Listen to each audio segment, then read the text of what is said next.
咁喺製作今次模型車之前呢，我哋先要準備一啲工具嘅。首先就係螺絲批同埋一個剪鉗。咁剪鉗呢，就係攞嚟剪嗰啲零件落嚟嘅。然之後呢，我哋製作一啲組件先。首先第一樣呢，我哋就係製作戒指。咁好簡單嘅啫，咁就係將個金屬圈呢套入去嗰個膠圈入邊。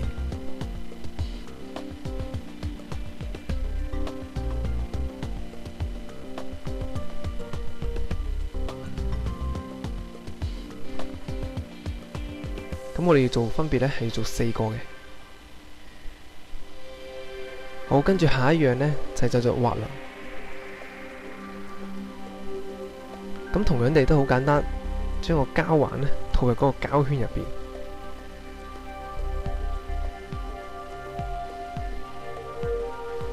咁我哋分別呢係做2個。輪到做車轆，咁將個膠車胎呢就套入嗰個轆入邊。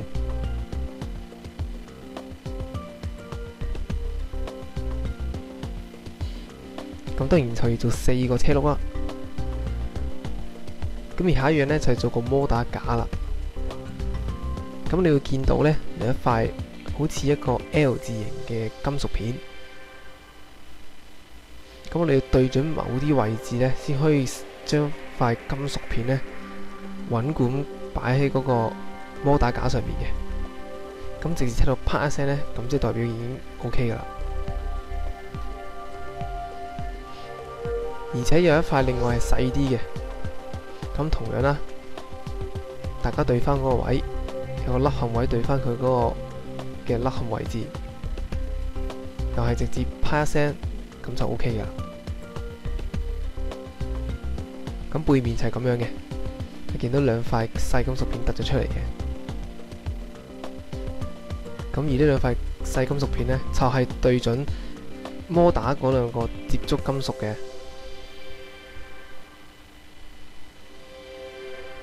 咁摩打就好輕易咁樣可以呢，擺喺個摩打架上面噶啦。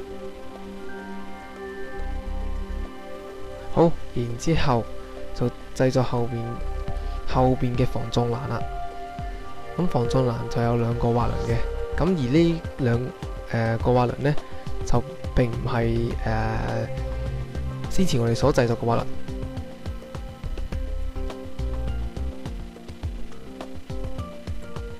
咁用螺絲啦，咁套螺絲之前我哋就要加一塊細金屬圈落去嘅。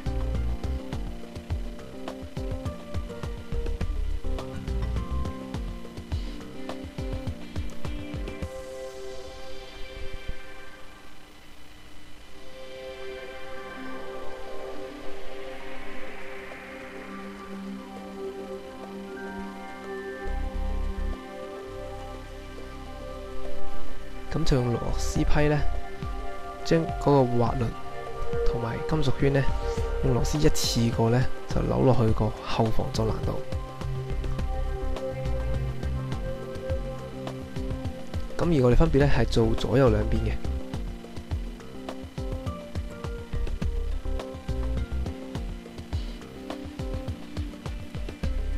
好，咁完成咗後防撞欄呢，咁我哋就下一個呢就做底盤。咁底盤亦都係4驅車最重要一部分嚟嘅。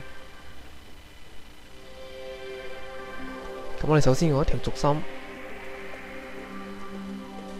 再攞一個較大同較闊嘅車轆，然之後再加一粒我哋先前所做好咗嘅一粒戒指，再穿住個車轆，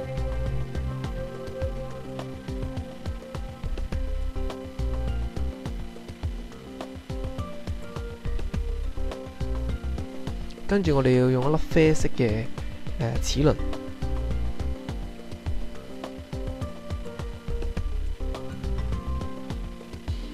咁我哋要將個車轆呢係穿咗去之後，先至再穿住個齒輪嘅。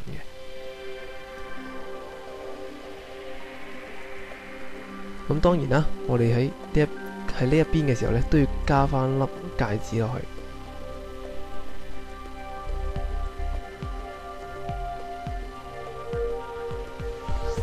之後再加埋另一邊嘅車轆。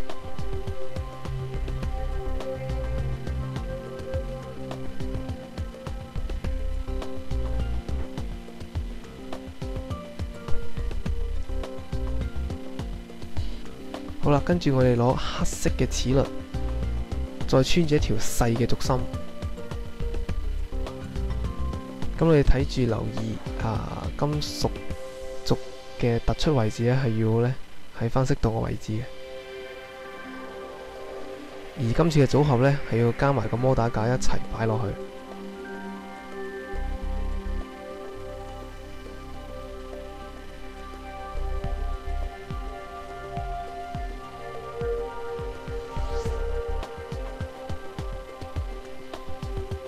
咁留意黑色齒輪咧擺放個方向啦。如果錯咗嘅話呢，咁摩打部分呢係唔可以喐動嘅。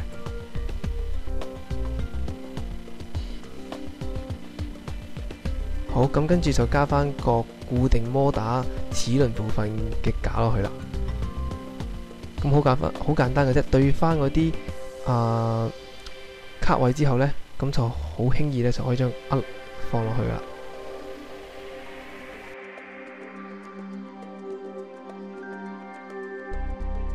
好，做完呢個車嘅後輪部分呢，我哋就要做車嘅前輪部分啦。咁同樣地啦，我哋呢一支軸心，記得要穿住一個戒指，然後再穿個車轆。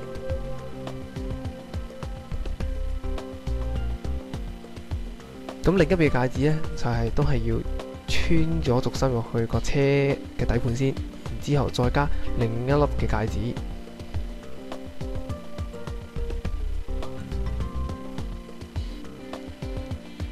咁樣嘅話呢，咁成架4驅車基本上大部分已經完成咗噶啦。好啦，跟住就加另一塊金屬片嘅。咁大家留意一對翻個位置啦，嗰個金屬勾個位置咧要對翻嗰個膠嘅罅位嗰度嘅。然之後就要整開關掣。咁你發現呢，其中一個位係可以呢擺落去一個膠軸上面嘅，再加埋前輪嗰個嘅保護殼。咁你對翻嗰兩個窿位啦，然之後又對翻嗰個穩固架嘅卡位，然之後就可以放落去啦。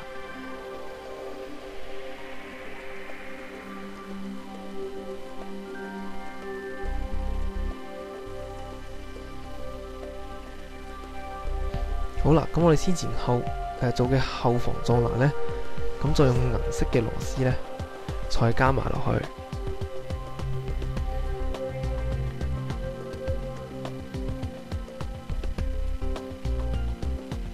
而呢批扭螺絲呢，可能有少少困難嘅，大家呢可能要俾少少力咁先可以扭到落去。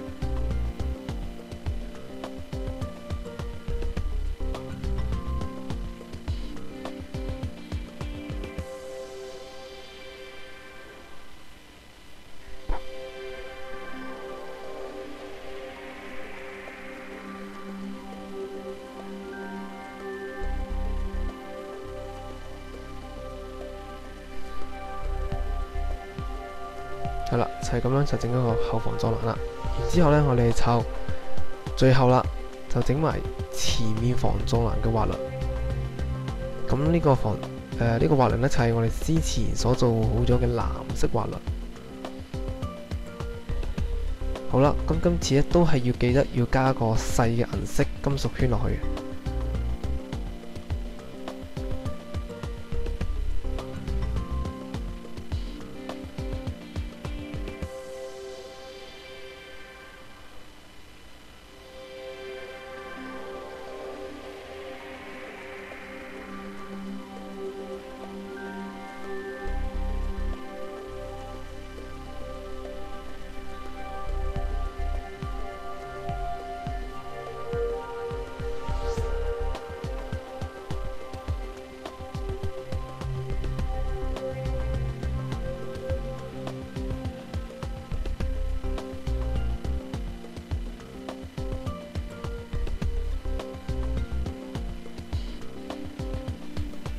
好啦，最後4驅車就完成啦。